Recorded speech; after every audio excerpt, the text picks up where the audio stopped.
Food and nutrition. They're on my mind these days. They're kind of the same thing.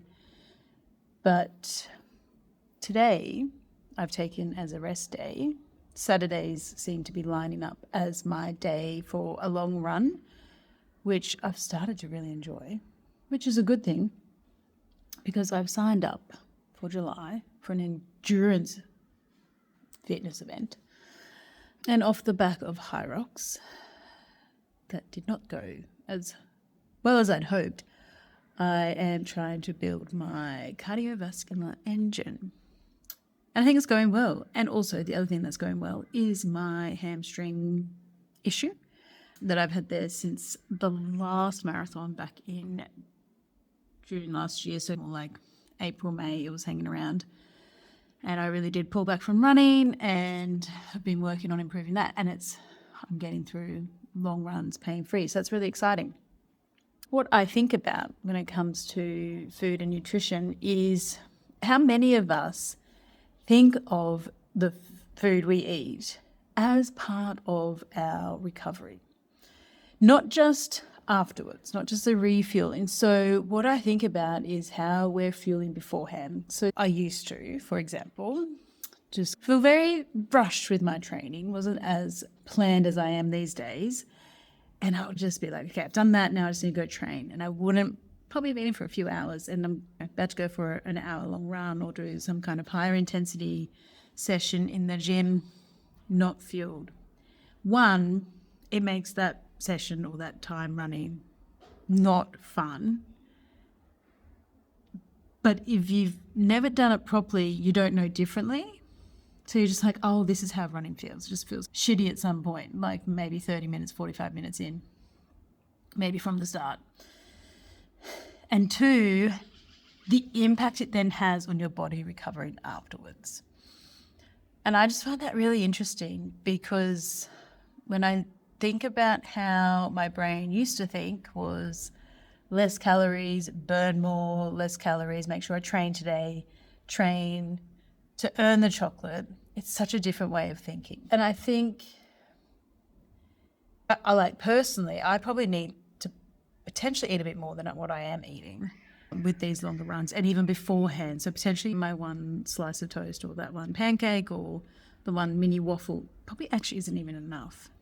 And that's almost like another little barrier that I have to get over and trial and error. And that's what I really like about this is the approach that I'm now coming into a much longer event that I haven't done before. And how can I come into this event feeling good, reducing the risk of injury, not feeling bloated, and helping my body to recover after these longer training sessions.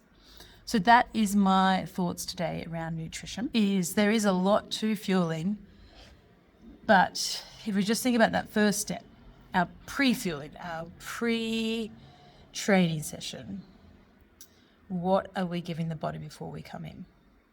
And if we start getting that right, then we can think about afterwards, because that is also super important. But I think if we put our body through a state of stress, so say I go for like an hour and a half run, and I haven't fueled it properly, that's probably it's already a pretty stressful state that it's going to go through, just asking the body to perform for 90 minutes on its feet non-stop. That's fine. But if we haven't supported it with the right nutrition, that's where it gets tricky.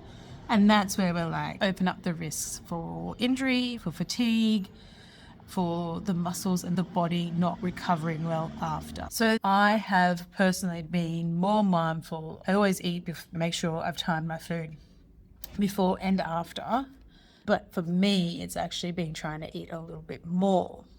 Not easy to do, which actually leads me into another thought is that when I work with clients, particularly women, and I start out by asking them to provide a food diary. I try to keep it really simple. We just do some photos, whatever they can do, ideally a day, but hopefully we can do 3 to 5 days, whatever's viable for them.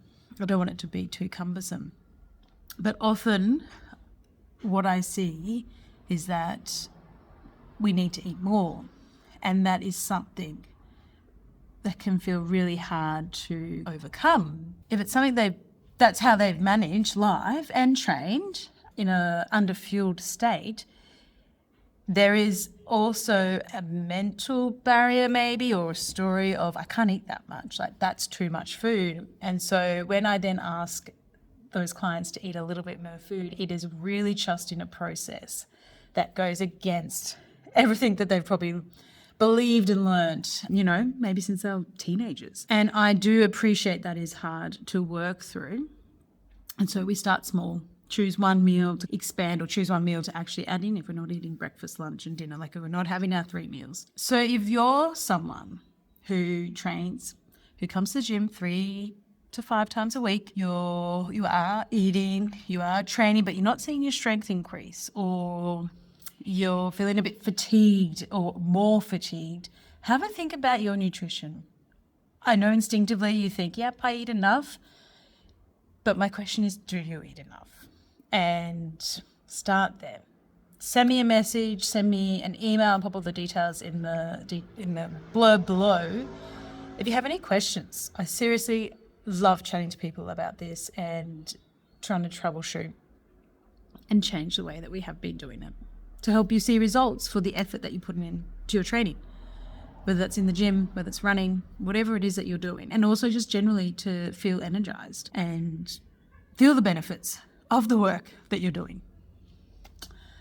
That is the latest training diaries from the gym floor. Stay tuned for the next one.